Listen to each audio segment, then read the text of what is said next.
On January 1st, Poland took on the EU Council Presidency. It's a vital role within the EU structure. It gives the partner country who is taking that lead the opportunity to highlight issues of particular concern. It moves the EU needle and guides the EU discussion. And Poland brings its strong focus on European security and defense to its role. We took on this significant role against the backdrop of heightened global tensions, with Ukraine at the center, political uncertainty stemming from new leadership here in Washington, but also in Brussels, and the lack of self-confidence within the European Union and its member states. We are committed to achieving the priorities of our presidency while also contributing to the strengthening of the Transatlantic alliance. We view it as the cornerstone of collective security and an economic powerhouse far stronger than any of our adversaries combined.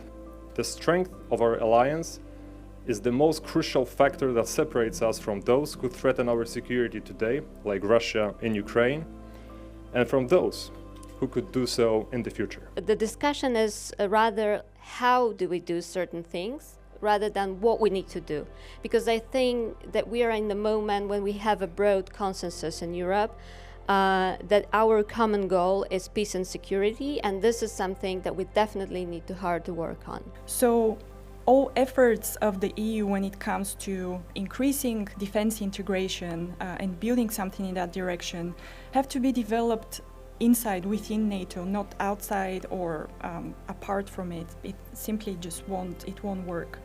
But the good thing is that both the new European Commission and the Polish presidency are prioritizing this. What we would like to see is to have both members of EU and NATO acknowledge this bigger, let's say, political concept in which the EU is underwriting European defense, is, to use a military word, is a force provider, so to say, but for the purpose of credible defense and deterrence against Russia, which, and I would like to stress it again, which is in the very interest of the US. I do hope that as Europe thinks about ways to make sure that it is not completely dependent on the United States, especially if we change directions and don't have as much investment in European defense, that we still figure out ways to maximize industry collaboration.